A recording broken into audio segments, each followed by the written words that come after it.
ഏറ്റവും സങ്കടകരമായ കാര്യമാണ്. നമ്മുടെ 14 വയസ്സുള്ള കുട്ടി മരണപ്പെട്ടു. ഇന്ന് രാവിലെ 10:50 ഒരു മാസീവ് കാർഡിയാക് അറസ്റ്റാണ് ഉണ്ടായത്. ഇന്നലെ ഈ ദിവസങ്ങളിൽ വെന്റിലേറ്ററിൽ തന്നെയാണ് മെഡിക്കൽ കോളേജിലേക്ക് ഇന്നലെ ഷിഫ്റ്റ് ചെയ്തിരുന്നത്. കോൺഷ്യസ് ആയിരുന്നില്ല. ഇന്ന് രാവിലെ യൂറിൻ ഔട്ട്പുട്ട് കുറഞ്ഞു. അതുകൂടാതെ 10:50 ആയപ്പോൾ മാസീവ് കാർഡിയാക് അറസ്റ്റാണ് ഉണ്ടായത്. അപ്പോൾ റിവൈവ് ചെയ്യാൻ വേണ്ടിയിട്ടുള്ള പരമാവധി ശ്രമങ്ങൾ നടത്തി. പക്ഷേ റിവൈവ് ചെയ്യാൻ സാധിച്ചില്ല. ഏറ്റവും സങ്കടം ഉള്ള, വിഷമമുള്ള, നിർഭാഗ്യകരമായിട്ടുള്ള ഒരു കാര്യമാണ്.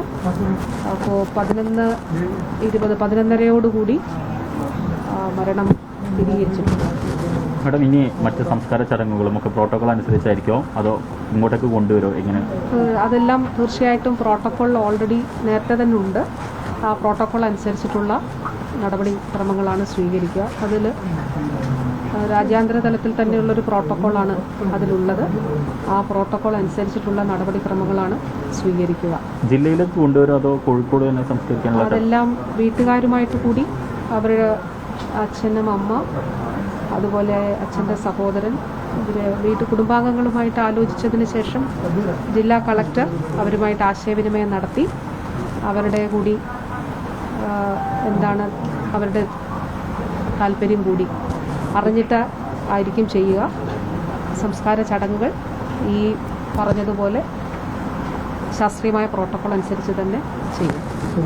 കോഴിക്കോട് മെഡിക്കൽ കോളേജിൽ തന്നെയാണുള്ളത്. അച്ഛനും അച്ഛൻ്റെ സഹോദരനും ഉൾപ്പെടെയുള്ളവർ കോഴിക്കോട് മെഡിക്കൽ കോളേജിൽ ഉണ്ട്. നിയന്ത്രണങ്ങളിൽ എന്തെങ്കിലും മാറ്റം കർശനമാക്കേണ്ട ഒരു അവസ്ഥയുണ്ടോ?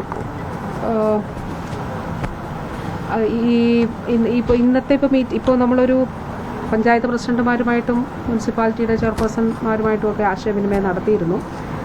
അപ്പോൾ നല്ല നിലയിൽ ഇന്നലെ തന്നെ പഞ്ചായത്തുകളിൽ അവർ തന്നെ ബോധവൽക്കരണ പ്രവർത്തനങ്ങൾ നടത്തുന്നുണ്ട്. പക്ഷെ മറ്റൊരു വിഷയമുള്ളത്, ഈ പഞ്ചായത്തിനോട് ചേർന്ന് ഇപ്പോൾ പാണ്ടിക്കാട് നിന്നും ആനക്കായത്തു നിന്നൊക്കെ കുഞ്ഞുങ്ങൾ ധാരാളമായിട്ട് പോകുന്നുണ്ട് അവിടേക്ക്. അപ്പോൾ അത് സംബന്ധിച്ച് ഇന്ന് ഞായറാഴ്ച ആയിരുന്നത് കൊണ്ടാണ് അത് സംബന്ധിച്ച് ജില്ലാ കളക്ടർ ഇന്നലെ ഉത്തരവിൽ അക്കാര്യങ്ങൾ സൂചിപ്പിക്കുക.